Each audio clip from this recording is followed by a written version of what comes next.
Je me souviens d'une histoire de mon enfance. Une histoire qui était restée gravée en moi depuis. C'était une soirée froide et pluvieuse, et ma famille était réunie autour de la table du dîner. Soudain, on a frappé à la porte. Mon père a ouvert et a trouvé une famille dont la voiture était tombée en panne non loin de là. Ils avaient l'air fatigués et inquiets, avec 2 petits-enfants qui grelottaient dans l'air humide. Ils n'étaient pas de notre ville, c'étaient des étrangers de passage, complètement perdus. C'était un moment qui aurait pu être accueilli avec hésitation. Au lieu de cela, mes parents les ont invités à entrer sans hésiter. Ma mère a rapidement mis 2 couverts de plus à table, leur offrant un repas chaud. La conversation a commencé lentement, un peu timidement. Mais bientôt la maison était remplie du son des rires et des histoires partagées. Les enfants jouaient maintenant avec mes jouets dans le salon. Mon père a passé un peu de temps au téléphone, trouvant un mécanicien local. Il ne s'agissait pas seulement de leur offrir un toit pour la nuit. Il s'agissait de les envelopper d'un sentiment de sécurité, de chaleur et de véritable attention. Cette belle idée d'accueillir les autres trouve une voix puissante dans la Bible, surtout dans la 3e lettre de Jean. Dans cette lettre, l'apôtre Jean écrit à un cher ami nommé Gaius. Il loue Gaius pour sa fidélité et son amour. Mais il met en lumière la merveilleuse hospitalité de Gaius. Il a accueilli des missionnaires itinérants, des gens qui lui étaient étrangers. Ces voyageurs répandirent le message de Dieu et dépendèrent de la gentillesse des autres croyants. Les mots de Jean sont un encouragement chaleureux, une célébration de l'esprit de don. Jean écrit « Cher ami, tu es fidèle dans ce que tu fais pour les frères et sœurs, même s'ils te sont étrangers. » Ces mots sont simples et profonds. Le contexte de cette lettre est important. Il n'y avait pas d'hôtel à chaque coin de rue comme aujourd'hui. Les messagers chrétiens parcouraient de longues distances à pied, souvent avec très peu de ressources. Ils dépendaient de la générosité des communautés locales pour trouver un endroit sûr où se reposer. Ils nous invitent à nous demander « Nos portes et nos cœurs sont-ils ouverts, Sam ?» Alors, à quoi ressemble vraiment cette véritable hospitalité chrétienne? C'est bien plus que de simplement mettre un paillasson ou de dire « Faites comme chez vous ». C'est une attitude du cœur qui s'exprime par des actions concrètes. Cela signifie accueillir tout le monde, sans distinction. Il est facile d'inviter nos meilleurs amis à dîner, des gens que nous connaissons et que nous aimons. Mais la véritable hospitalité nous met au défi d'ouvrir nos portes à ceux que nous ne connaissons pas, aux nouveaux venus dans notre communauté, aux voyageurs de passage, à la personne qui pourrait se sentir seule ou exclue. Il s'agit de voir chaque personne comme un enfant bien-aimé de Dieu. De plus, ce type d'hospitalité implique de partager généreusement sans rien attendre en retour. Quand Gaius a accueilli les missionnaires, il ne pensait pas à ce qu'il pouvait en retirer. Il n'espérait pas une faveur ou un cadeau à l'avenir. Il a donné librement, par amour et désir de servir. C'est l'essence de la générosité chrétienne. La véritable hospitalité ne consiste pas à impressionner nos invités, mais à les servir. Ce type d'hospitalité est également bâti sur une base de respect.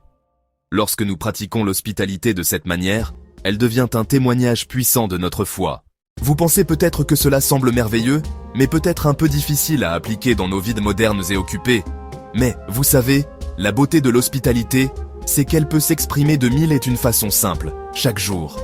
Ce sont des choses que même les enfants peuvent comprendre et auxquelles ils peuvent participer avec joie, apprenant dès leur plus jeune âge ce que signifie avoir un cœur ouvert et généreux. Il s'agit de voir les opportunités de gentillesse qui sont juste devant nous. Par exemple, pensez à l'école, pensez au travail. Invitez un nouveau camarade de classe à s'asseoir avec vous au déjeuner. Invitez un collègue à s'asseoir avec vous au déjeuner. Lorsque vous voyez quelqu'un manger seul, offrez un sourire chaleureux et dites « Voudriez-vous vous joindre à nous ?» Pour un enfant, partagez ses jouets sur le terrain de jeu. Faire un dessin pour un voisin âgé qui vit seul. Aider un parent à porter les courses. Ces petits gestes envoient un message puissant. Je vous vois et vous comptez. Dans nos quartiers, faire quelques biscuits supplémentaires et les partager avec la famille d'à côté. Proposer de garder l'animal de compagnie d'un voisin pendant son absence. Prendre le temps d'avoir une vraie conversation par-dessus la clôture. Lorsqu'une nouvelle famille emménage, sonnez à sa porte avec une petite plante ou une carte disant « Bienvenue dans le quartier ». Ces gestes construisent des ponts dans nos quartiers. En fin de compte, pratiquer la véritable hospitalité chrétienne change tout. Non seulement elle bénit la personne accueillie, mais elle transforme profondément la personne qui accueille. Lorsque nous ouvrons nos cœurs et nos foyers, nous sortons de notre zone de confort. Nous laissons de côté nos peurs et notre égocentrisme. Ce faisant, nous créons un espace pour que Dieu agisse dans nos vies de manière nouvelle et inattendue. Chaque acte de générosité, aussi petit soit-il, renforce notre propre foi. Il nous apprend à faire plus confiance, à aimer plus profondément, à voir le monde à travers le prisme de la compassion et de la grâce. La personne qui reçoit l'hospitalité est profondément touchée. Un simple repas peut ressembler à un festin. Pour quelqu'un qui a faim, pour quelqu'un qui est seul, une oreille attentive peut être une bouée de sauvetage. Ces actes de gentillesse sont des expressions tangibles de l'amour de Dieu. Ils rappellent aux gens qu'ils ne sont pas seuls, qu'ils sont pris en charge et qu'il y a de la bonté dans le monde. Cela peut être un moment de lumière dans une période sombre, un souvenir qu'ils garderont pendant des années, les inspirant peut-être à faire de même pour quelqu'un d'autre. Cet effet d'entraînement est l'un des plus beaux résultats de l'hospitalité.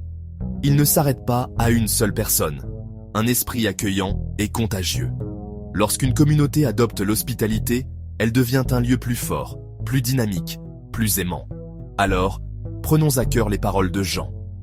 Soyons comme Gaius, fidèles dans ce que nous faisons pour les autres, même pour les étrangers.